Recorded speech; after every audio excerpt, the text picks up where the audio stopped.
the use of the classroom management program with a ATech training board such as the one you see next to me, this is the actual GM-LAN network system, I am able to use the classroom management program, or the CMP, with this actual board itself. So let's go look at the home page once again of the CMP, and we'll click on ATech Lab System, and we'll go over to Monitor and Insert Faults.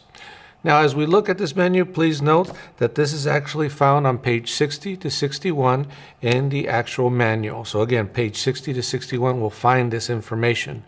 Now, once I'm here, you will note that we have actual connection between the laptop, which has the CMP, and the training board itself. And those of you not familiar with the training board, a student is able to follow the actual courseware and using the keypad be able to actually log into the board, and at that point follow the instructions of the courseware and do step-by-step testing. Now, you as the instructor can use the CMP to go ahead and set faults. So one of the things we're going to show here is we're going to actually set a fault. Now, since this is the GM-LAN network, I'm going to go ahead and click on schematic. These are the full schematics related to the training board. Please note there are over 7 pages, and I'll scroll just to a few, but there are 7 pages of wiring diagrams illustrating, again, this training board, or what is on the training board, which is the GM-LAN network system. So we can see that as we move along. But as I move along, once again, my goal here is to set a fault. I will see that there is a symbol right here which will illustrate, again, an open circuit. So I can go ahead and pick that, select it, scroll down at that point, and I could go ahead and add the fault. So once the fault is added, again, I will go ahead and send it. And at that point it is, we got to also insert, I do have a second fault. Well, guess what? You can also add more than one fault. I might as well take advantage of showing you that you're able to insert another fault. In this case, I could put a short to ground. So in this case, I'm able to do that. So at that point, again, I add the fault.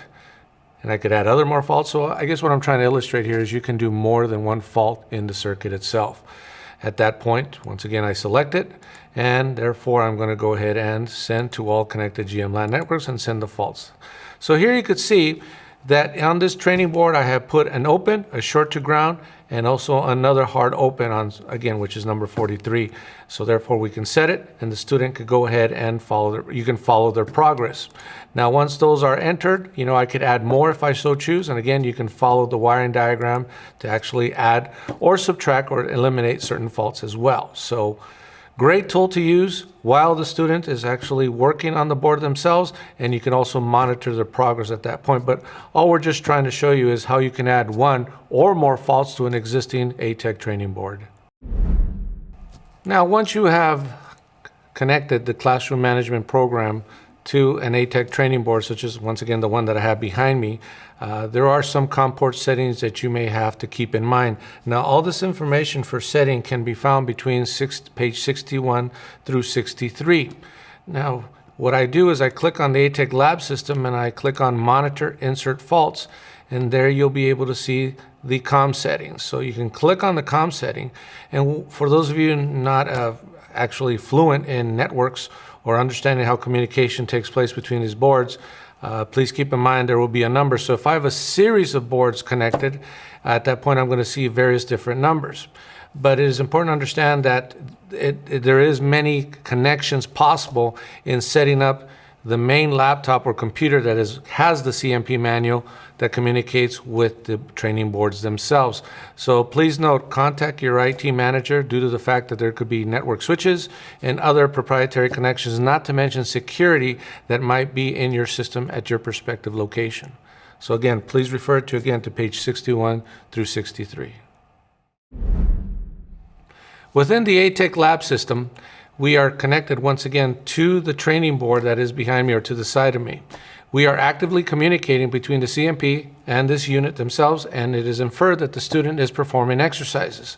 So as we look at the screen under Monitor Insert Faults, we can monitor what the current student is doing. In this case, we see Sam ATech actually performing exercises, and we found out that he answered that there is an open hard fault, but he's got the wrong circuit number. So not to confuse you, we see circuit 43 has the open within the actual network system that is on the board. But he misdiagnosed and found out that it's 4562, so in this case, Sam got it wrong. This is Sam ATech doing the task. Now, we also see that we're waiting responses. So again, this is active. The classroom management program is actively keeping track, and this is what you can do on what is the response that the student can actually give or will give upon performing all these exercises with using those faults that you have inserted. Again, we have inserted a fault. So in this case, these are 3 faults that they need to diagnose on the training board. So the student will respond. I understand that there is a actual keyboard on the actual board itself where they're going to enter their ID, start the exercise, and also answer the questions. The CMP will allow the instructor or whoever the administrator using the system is to monitor where student performance is at. You will notice on the upper right that we have the trainer, in this case, who is the trainer that, or which is the trainer that we're using. In this case, we only have one training board, but it does allow you to have multiple training boards active at one time. Now, at that point, you can select which student you actually want to monitor. Let's say you have one student that's not performing very well, or maybe you see one student performing very well. You can actively live monitor where they're at and what exercises they're doing and their responses, which makes tracking the performance of each student a lot easier for you. The ATech lab system, also known as ALS Insertion Monitor, you can also read up on the manual between page 64 and 65. In the manual for the classroom management program, there is on page 66, there's what they call the ALS Monitor Overview. Now, as I look at the monitor insert faults under the drop-down menu we see under the ATech lab system, we're going to be able to see on the far right a reset button. So in the event you are performing exercises and the student is no longer in front of the training board or there's any other issues, you can actually hit the reset. But if we look on page 66, the reset button will reset communication from the CMP to the connected trainer. This can be used if the trainer becomes unresponsive or clearing out any current faults and logs out of the student. So this makes it a lot easier. So please note, there is the ability here to actually reset the system if so needed. Under ALS Fault Insertion, which is found on pages 67 through 72, we're going to demonstrate here under the drop-down menu under ATech Lab System, we're going to find, again, Monitor Insert Faults. At this point, there could be a preset faults that you can have where you can insert them into the training board. In this case, we're using the GM LAN Network System training board. At this point, what I can do is, again, I could set a fault. These can be preset. Now, you're going to see here on the left-hand side that there's an exam mode. The difference between exam mode is you can actually have the student either get the correct answers or not get the correct answers for the prospective task or test that they're taking, meaning that they find a short to open or resistance, whatever it might be under the circuit testing they perform. So again, one will give the answers, one will not give the answers, which allows you, the instructor or administrator, to actually use it as a test as well, not only as an exercise. But in this case, I can collect the preset, and the preset I've already created is called Fault 1. Now, on the next section, we'll talk about how to actually make a preset fault. At this point, I'm going to go ahead and select it, and in this case, I'm going to apply it, and then I'm going to go ahead and send the fault into the training board itself. At that point, I'm going to see that the faults are already inserted, which are, again, short to ground and open and hard, and also open hard on circuit number 3. We can see that there. So once again, this allows the administrative instructor to put presets. Now please note, there is no student logged in at this time, so once they log in, those faults will be set, which allows them to go ahead and follow the testing procedure. So you can set this up as a test or a quick quiz or an exam, that's actually going to be scored. And again, you can use these preset or create preset faults that allow the student to go ahead and follow and answer appropriately for either for practice purposes or for testing purposes. In the use of the ATech lab system, we're going to go ahead and preset faults. So as I scroll down, we're going to see the drop-down menus, which will be titled Preset Faults. At this point, I'm going to create a fault. Now, in this case, please note, I am using the GM LAN, as you can see here, the GM LAN system training board. I will create a preset fault. At this point, it's going to ask me which trainer I'm using. So if you have more than one trainer, you can pick whichever one that actually you desire to set the preset fault at. But in this case, we're using the GM LAN network system, which is the 3802.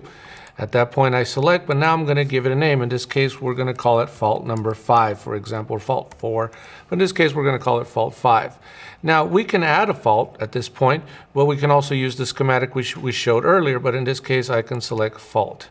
Now please note, the fault you can, if you know the board itself, you've already worked with the schematic, you know where the faults are at. Let's say you've been using it for more than, let's say, a year, you're an instructor with more experience with the use of the board.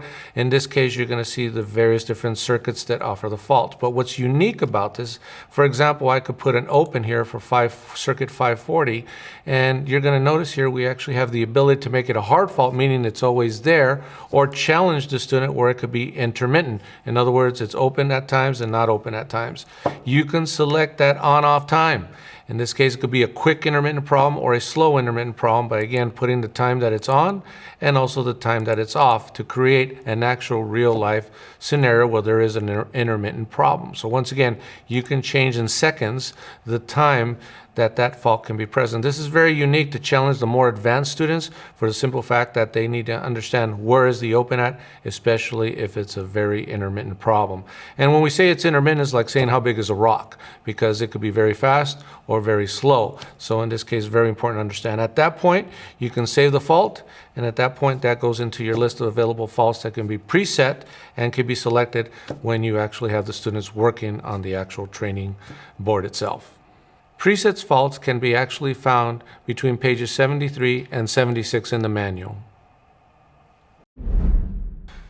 On using the ATech lab system, please note as an instructor, you can have already established a list of preset faults. And in order to save time, and let's say you're working on another computer or another classroom that might have these ATech trainers, in other words, ATech lab system, please note, you're able to save those a list of faults, so you don't have to create them all over again. So in this case, this can be archived or can be stored in your hard drive or whatever memory you're using to store all your files. So in this case, please note it has to be in, as you can see on the screen there. Once again, I'm at preset faults, and what I'm going to do is I'm going to create a preset fault. So therefore, in this case, I've created it. Obviously, I have a list of faults, but let me show you the list of faults that I have already exported. So in this case, you'll notice here that I got all the name of the faults, all the faults that I've already have. Again, there's the trainer, there's the name, and there's the fault. And in this case, let's say I've worked well. I love this as an instructor. This has been my baby. I enjoyed it. And at that point, going back to the actual the CMP, you're going to see that you're able to import as well. So once again, we would click on import, and at that point, that'll allow me to go ahead and choose the file, and I'm able to import those faults. So again, this allows you, the instructor, to save time to either A, save the file, export it into, again, an XLX file, and either import it. So again, either you're moving on to another program, another classroom, where you're going to have another computer where you're going to use the CMP, so you can take those preset faults, either to take them away, in other words, or bring them back in. Again, export and import. And that's the wonderful thing about the CMP, is that even though you're working with a different computer, this will allow you to, again, take those preset faults that you, the instructor, like to use on those prospective boards, and in this case, you can import them and export them. All this information can be found on page 77 and 78. Under student responses, which is found between page 79 and 83, we will cover the student response section, which is a drop-down menu under ATech Lab System. We're going to find student responses.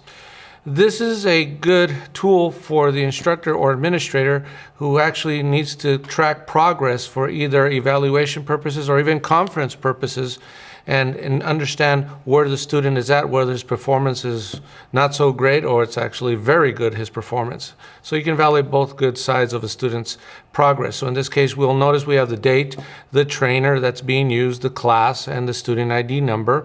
And at that point, the question and answer, so we can see how well that student has been doing by, again, how well he's actually pretty much answering all the questions and all the prospective tasks found on the training board. So please note, this is something that could be sorted by. Once again, we have a filter. We can filter out certain items. In this case, we see the date, what trainer we're specifically talking about, the class, or maybe a mass list with just the student ID or student names.